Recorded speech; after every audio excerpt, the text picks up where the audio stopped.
Leno took a deep breath and smiled at the sight of the bustling marketplace. He had not been to Somfa town before, but how could he not revel in the opportunity to explore the heart of the empire's barge route? Calling Somfa a town made a mockery of the word. The network of canals that connected it to Isilra made it a hub of commercial activity. The wharves and warehouses of Somfa never slept, and goods flowed through the town like a vast river of wealth. Near enough to 1 million people called Somfa home, but no sash-wearing noble would call it a city. Not that the word quibbles of nobles mattered to Leno, not when there was coin to be made. Leno strolled past the still sparse permanent shops that dotted the edges of the market square and headed for the temporary wooden cloth stalls where farmers and guildsmen hawked their wares. He browsed the stalls, learning names and faces, getting acquainted with the jewelers, the gem cutters and the traders in the rare and exotic. He ignored the farmers and the common craftsmen. As a merchant known to deal in valuable commodities, he had a reputation to maintain. That passage comes from the second chapter of my first book, The Hidden Blade. I have reached 5,000 subscribers, and thank you to all of you for helping me get here. I asked what you would like me to do to celebrate this milestone, and you said you would like a video on my process of world building. So today I am going to talk about how I built the world that Leno, or Louis, to give him his proper name, inhabits, and how that process has changed from when I started this journey in 2020 to where we are now. Welcome to this subscriber special from Just in Time Worlds with your host, Marie Mullaney.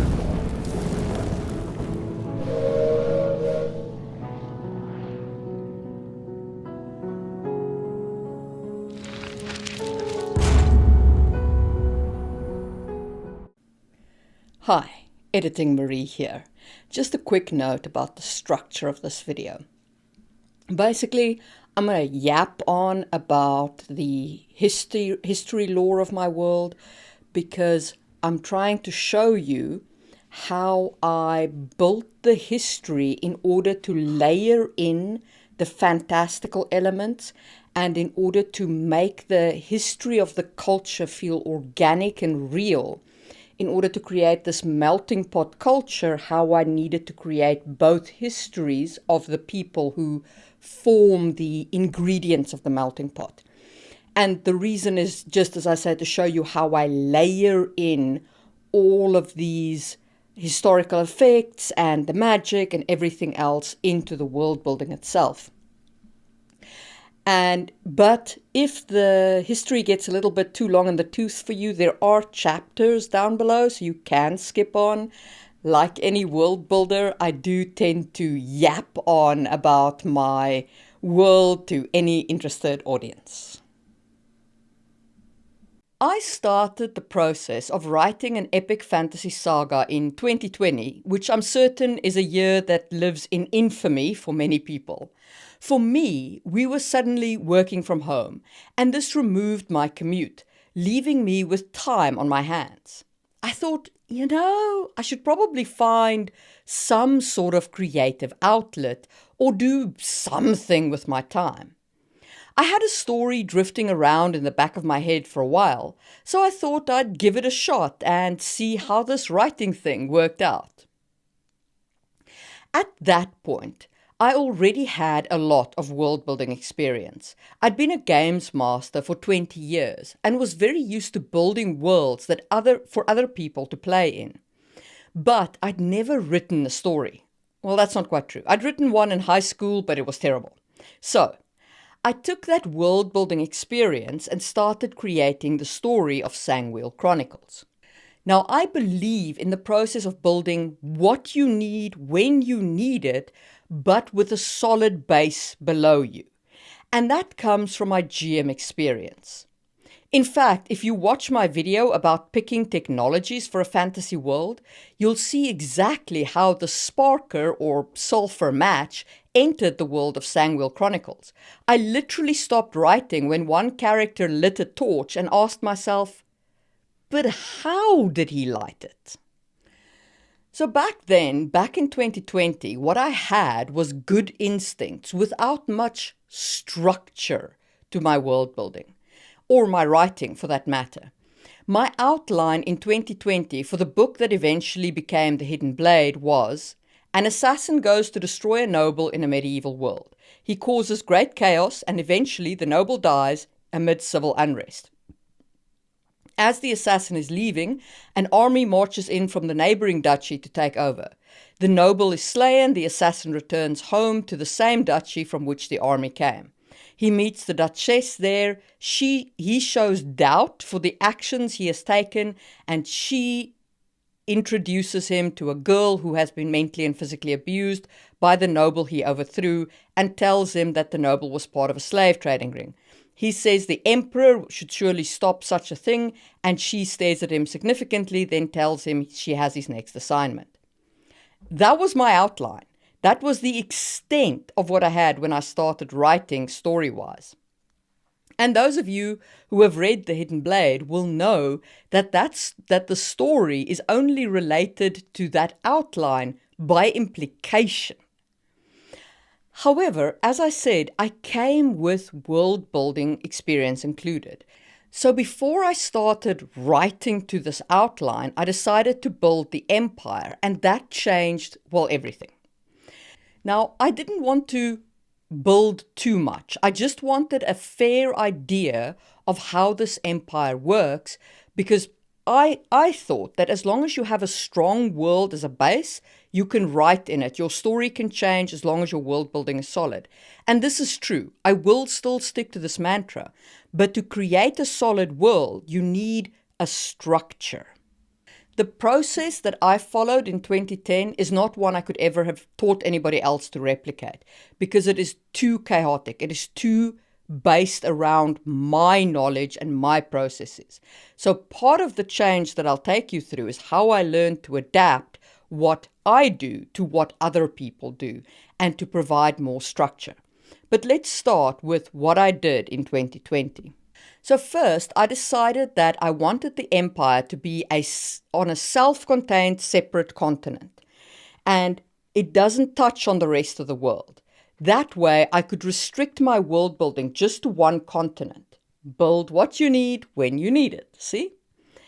And so I created the Bloedben Peninsula. At that point, I had very little conception of what was going on in the southern continent. I was just focused on the Bloedben. Now, in the Bloedben, I decided that I wanted a world where an entity like the Roman Empire didn't fall. So you didn't have the rise of feudalism per se. So I came up with a backstory that from that southern continent, which I still had only vague ideas for, religious refugees fled to the northern continent. They brought with them a social structure loosely based on the Persian Empire. And when they landed on the northern continent, they encountered the tribal people who had a very different social structure. These tribal people worshipped spirits and had a male leadership component and a female leadership component. The female leaders were called rechtsprekers, or law speakers, and they were elected from the mothers of the tribe. And the male leadership component was the shaman, or the wizard of the tribe, using blood magic. Now, at this point, I had to stop my social world building and build my magic system, because I was now creating a war between the refugees from the south and the tribes who were already living there. I knew I wanted blood magic because one of my core themes is, does the means justify the ends? And blood magic plays well into that theme. But I also needed a counter or a balance for the blood magic, because one of my minor themes is finding compromise.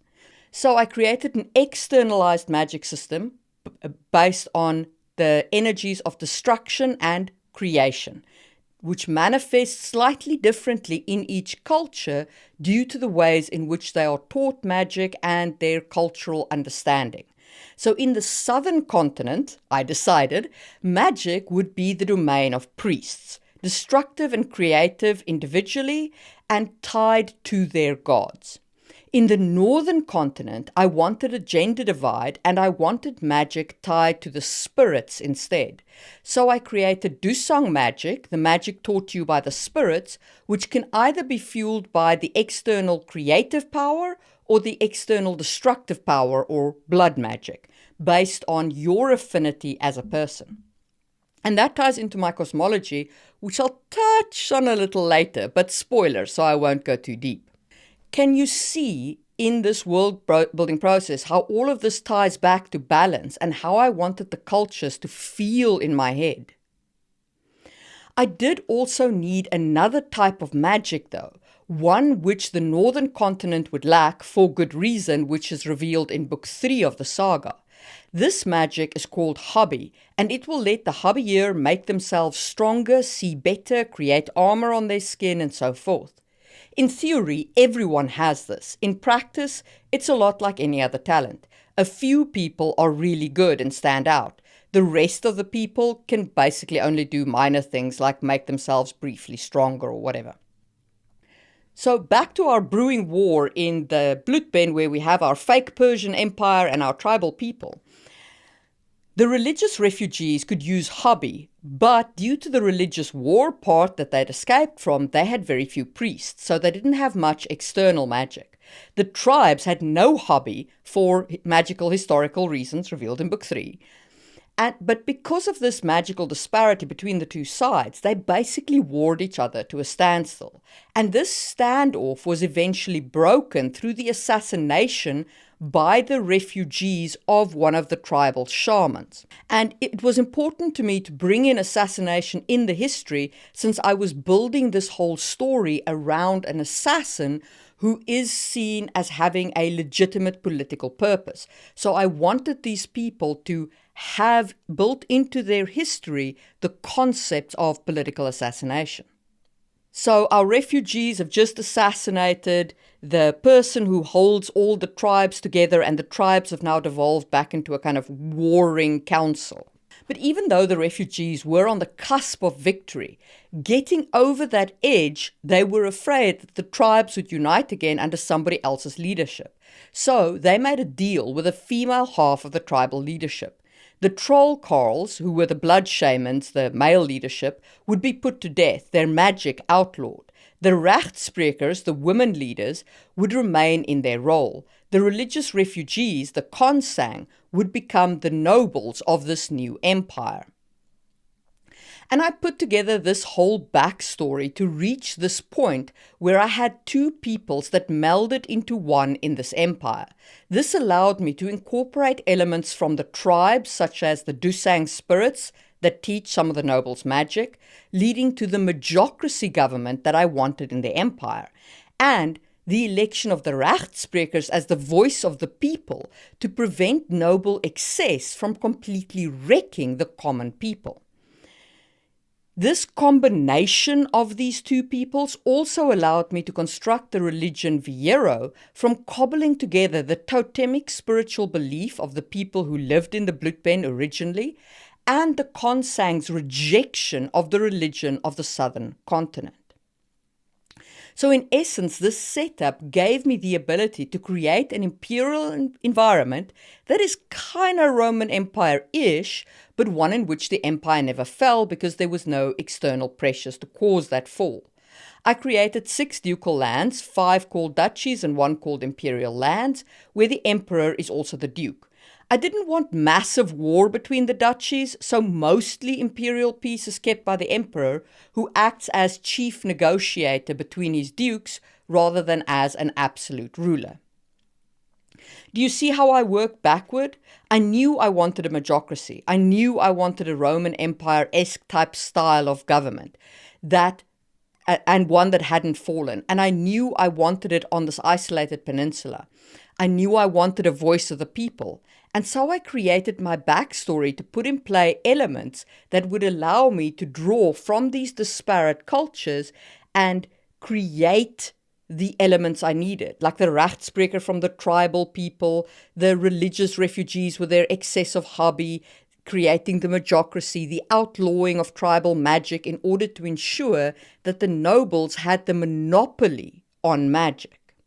So all of this created the culture and government of the empire of Lumiaron.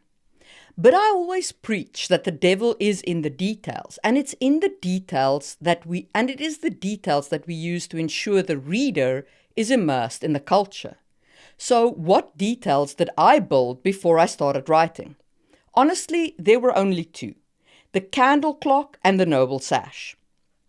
The candle clock, I decided, was the way in which my nobles told the time, and I picked this simply because it allowed me to have a reasonable timekeeping device that didn't require mechanical gears, and it gave me unique idiomatic expressions like, instead of saying I ran out of time, I say I ran out of candle. Instead of saying a second or a moment, I would say a flicker of the candle. Instead of saying a few seconds or a small period of time, I would say a turn of the flame. Instead of saying time passed while they stared at each other awkwardly, I would say the candle burned between them. The time burned down between them. Instead of saying I killed him or her, I would say I snuffed his candle. And instead of saying I bought time, I increased the available time, I would say I stretched the wick. And that allowed me to keep the reader deeply embedded in my world and culture. And what about the sash I was talking about? So I created the sash to identify nobles. I wanted people to be able to look at a sash and tell what rank someone was, what honors they held, the whole thing. So I built it into the sash people wore, the edging on the side, the tassels they have, the badges they wear on it, the colors the sashes are. Everything has meaning on the sash. And this also gave me a whole suite of idiomatic expressions. For example, you hide behind someone else's sash if you're hiding behind someone else's rank, or you hide behind your sash if you're hiding behind your own rank. Or he's a tassel collector refers to someone who likes issuing tassel deals and claiming the lives of nobles. It also gave me the concept of the tassel duel, which is a formal duel within my empire. In this duel, someone will unhook their tassels, hold them up, and challenge the other noble. And by doing so, they are stating that they are putting their honor on the line. So your honor rests in your sash and in your tassels. Nobles who go out without their sash or leave their sash behind are, by custom, though not necessarily by law, judged not to be noble during this period. It's considered as if they were going out as a commoner because they've left their sash behind. So why did I build those two things specifically? I built the candle clock because I started writing and came to a point where I wanted to write the word second, like Louis waited for a second. Then I realized that second implies the tick of a clock. And I wondered, do my people have clocks? Do they talk about seconds? And I thought, actually, no, they don't. They have candle clocks and they talk about flickers, a flicker of a candle, a dribble of wax, time measurement related back to the candles. And this, as I say, to me felt like it embedded the reader deeper into the culture and kept them in the world. And the noble sash was created because when my assassin finally got a view of his target, I was writing, and then I thought, how does he know that's the Baron he's supposed to kill? How does he know it's the right Baron? How does he know the relationship? And that's when I invented the noble sash with the heraldic colors, badges, and so on to allow for the assassin to identify this person.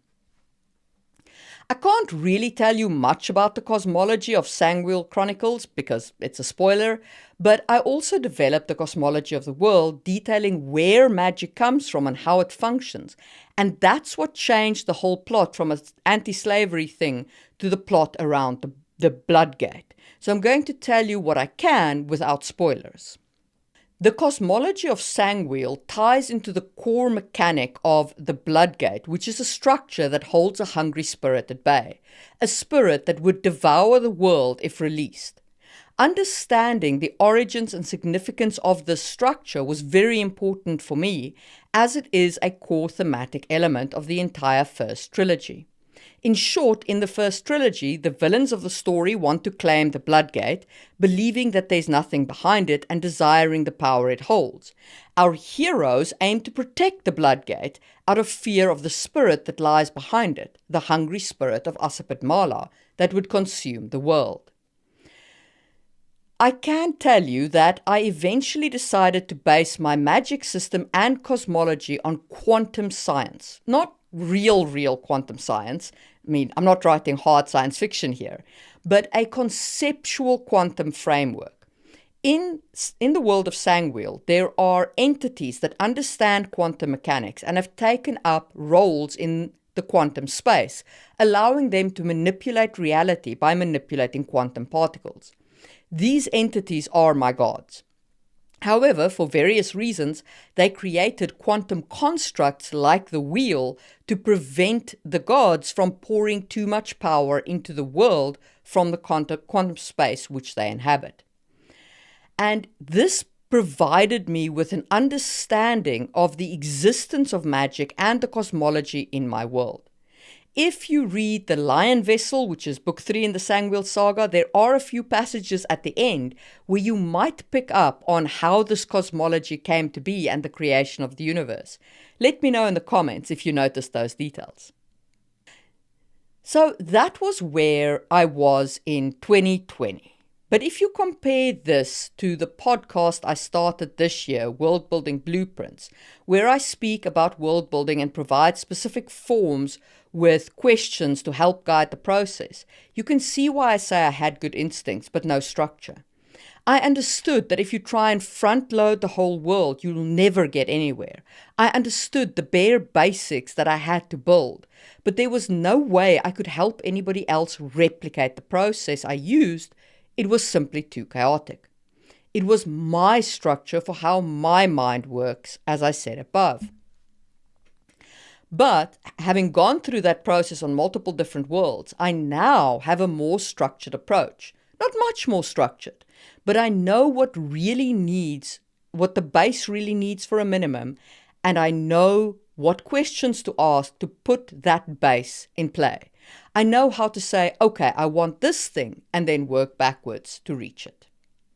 At a very high level, what this means for you is understanding your theme and your story, creating your cosmology and magic, creating your geography, creating your culture, economy, government, and religion. Also, when you create characters, make sure you go through a day in the life of the character so that you understand their culture well enough to truly write them in a way that feels real to the reader. Now, in World Building Blueprints, I will be doing a whole podcast on the day in the life of, but I'm pretty sure you can see the value even in this brief description. And as for the rest, some of them I have covered in World Building Blueprints, and some of them are still coming. So you can see that quite a lot changed in my process of world building. But why? What changed so much? Was it just experience? Yes, in part, but there were a few other things as well. Of course, I learned as I went through the process. My process refined itself through experience. But I also met Maxwell Alexander Drake, my podcast partner on Releasing Your Inner Dragon. And if you're not subscribed to that, we talk about the craft of writing, and there's a link down below, also in the information card, or you can find Releasing Your Inner Dragon on all the major podcast apps. Through talking to Drake, I started to understand 3 big things. 1, the importance of theme. 2, the structure of a story and what you need before you start writing. And 3, how to write better, literally how to improve your craft. So first, let's talk about the importance of theme. There are people these days who say there should be no politics in books, or there should be no message in books, or whatever. Flat out, these people are wrong. Every single story has an agenda. Books don't fail because they have an agenda. TV series don't fail because they have an agenda. They fail because the writing is poor. The thing about having an agenda or a message or a theme is that it shouldn't be blatant. It should be part of your world building, leaving the reader at the end of the story asking, would I have made those choices if I were in that world? Were those choices morally right, or could different choices have been made?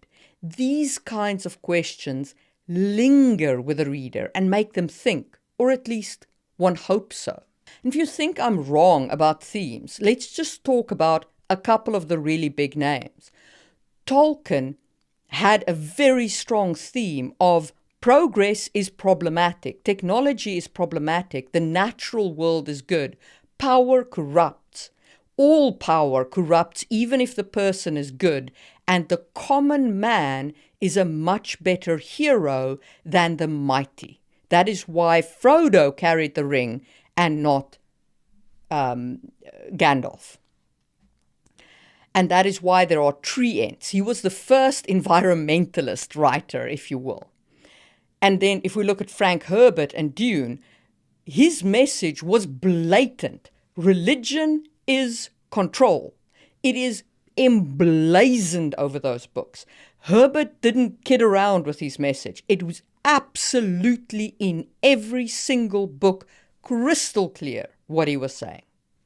The thing with today's complaints about the agenda and the message and so on is that it's too blatantly done. It's pasted on top instead of being layered into the world building the way that Herbert and Tolkien did it. They embedded their theme within the nature of their world, and that created the environment that asked the thematic questions. Hi, Editing Marie here again. If you still think I'm wrong about themes, let's talk about when they removed a theme and what happened then. In Avatar: The Last Airbender, the live-action show, Netflix removed the theme of anti-colonialism, and they removed the theme of Sokka's growth to learn not to be misogynistic. And they weakened the story because of it. That story is now so bland that nobody likes it. And that's what happens when your story has no theme. It's just a series of interconnected events that mean nothing. It just literally means nothing, and no one cares. So, yeah, of course stories have messages. The art is to make those messages natural to the story. Okay, sorry, I'll get off my hobby horse now and continue. So in my world, I am writing a story that revolves around themes of identity, religion, the ends justifying the means, and power and its transfer. When is it justified to withhold power, and what is not justified in terms of holding power away from the people? These themes are now layered into my world through my magic system and through my cosmology. But that was done on instinct in Sangwheel. I knew the questions, the thematic questions I wanted to ask. And because I knew the thematic questions I wanted to ask, I layered my world in a way to ask those questions just on instinct. But now, with 4 years of experience behind me, I do it much more explicitly. So when I build my worlds now, I try to have a strong sense of what the story is going to be about and layer that especially into my magical and fantastical elements. And this is so that when those thematic questions start coming up in the climax, it feels as though they have arisen organically from the way the world is built, rather than in a heavy-handed blow to the reader's face of, "Do you see my theme?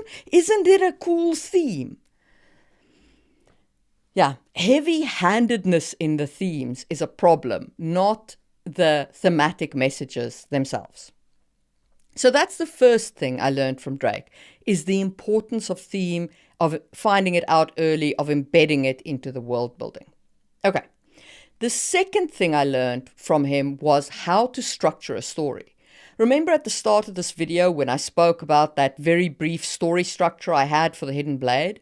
I now have a completely different structure that I use when I'm planning out a story. I apply the same structure to each character and to the overall plot. And this is based on what Drake calls the tent poles of a story, the scaffolding that holds up the story. And these tent poles that I apply to both plot and characters are: 1. The hook. The event or moment that draws the character into the story. This is what grabs the reader's attention and pulls them in. 2. The point of no return. Typically at the end of Act 1, where the character commits to the story's journey and can't go back. 3. The point of failure. The major turning point in the middle of the story where things go wrong for the characters, and this raises the stakes of the story. 4. The race for answers. After the failure, the character seeks solutions, driving the story towards the climax. 5. The climax, the final decisive confrontation or event that resolves the main conflict. And 6. The resolution, the aftermath of the climax where the loose ends are tied up and the reader is hopefully left with the aftertaste of a fine wine so that they'll want to read the next book. This structured approach ensures that my stories are well organized and provides a clear roadmap for both the plot and the character arcs, which makes the storytelling process more cohesive and allows me to better plan.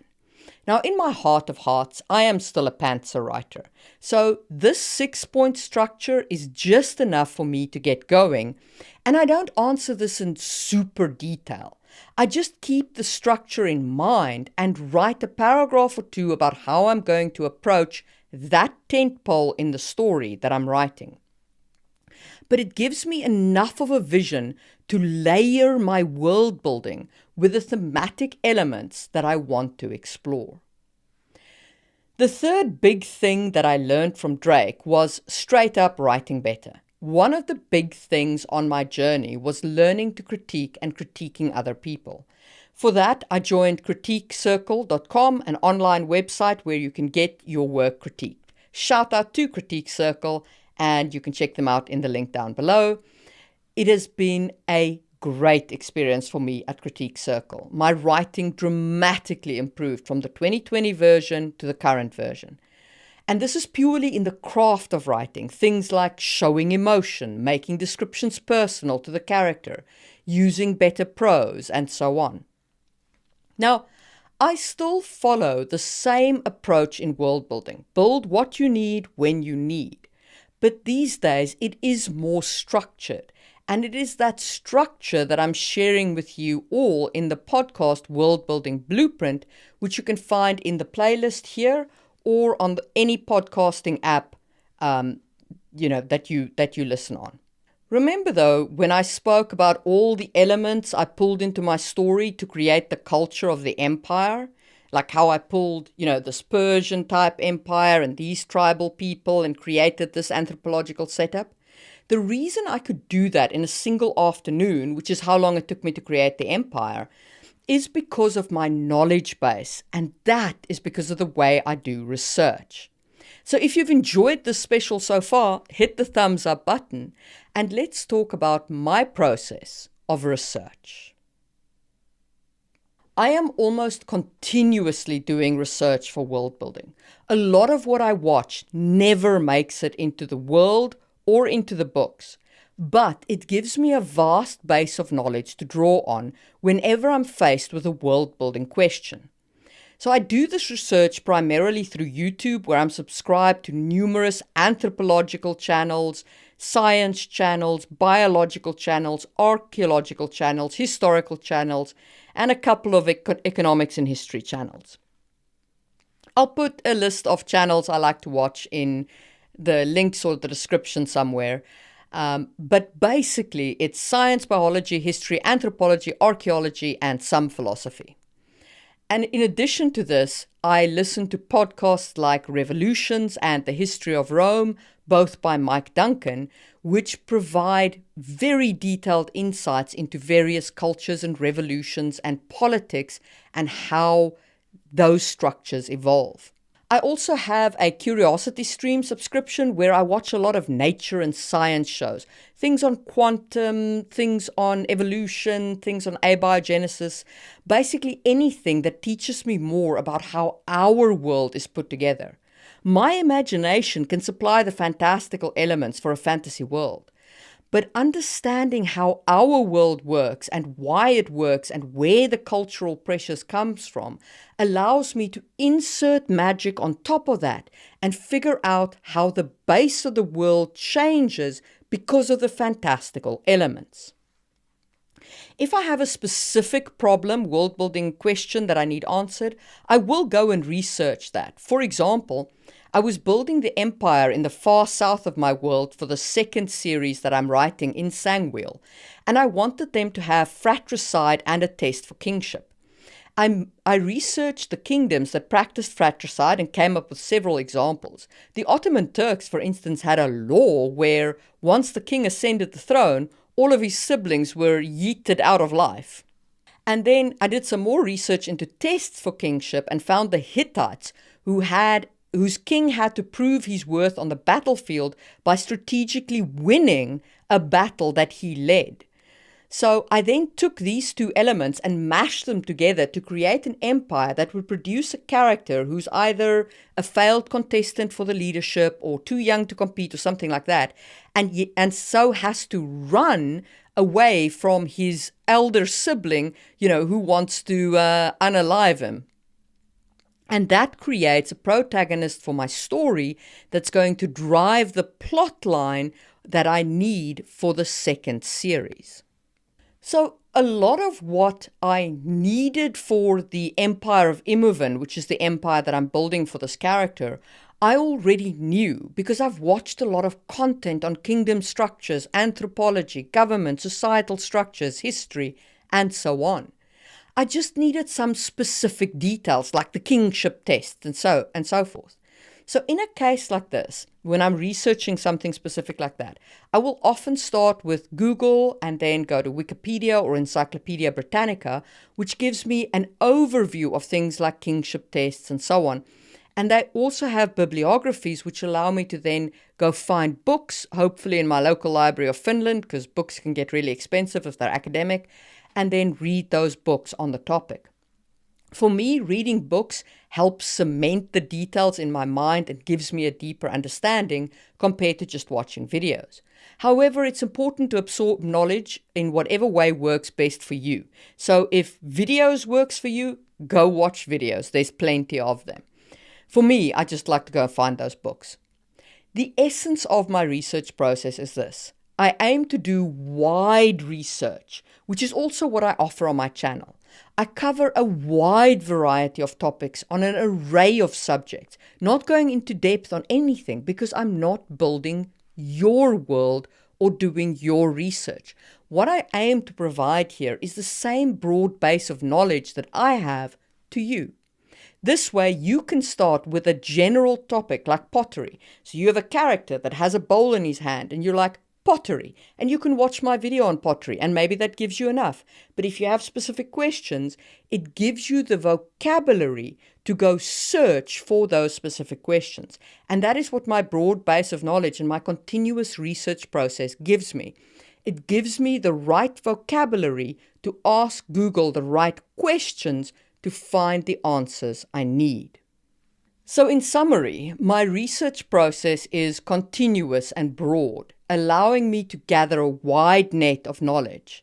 When creating a specific culture, I identify the elements I need and I research real-world cultures that have them and then dive deeper into those aspects to build the culture I need for my story.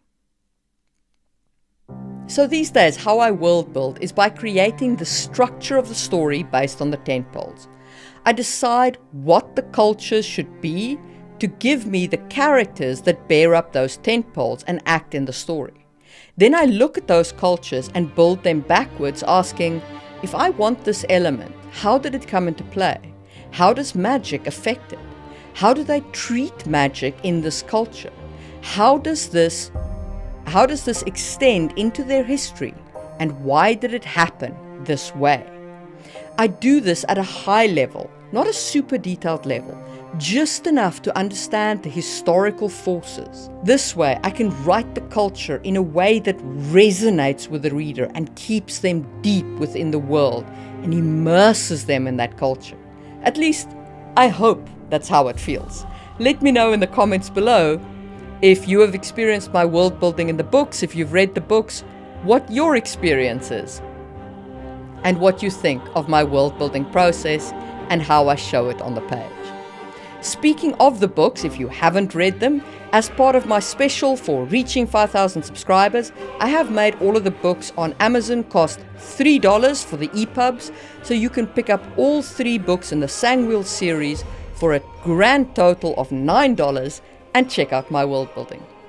And that's the end of this special. And it is how I world build. I hope you've enjoyed it. I will do another one of these at 10,000 subscribers, and you'll be able to vote again and tell me what you would like me to talk about. In the meantime, if you're looking for another video to enjoy, why not check out the first chapter of The Hidden Blade, where I discussed the world building and what I was trying to show in that first chapter. Or you can trust the algorithm's recommendation right over here. And don't forget to give this video a thumbs up. And thank you to my members, as always, for making these videos easier. And I will see you soon for another episode from Just in Time Worlds, where we build what we need when we need it.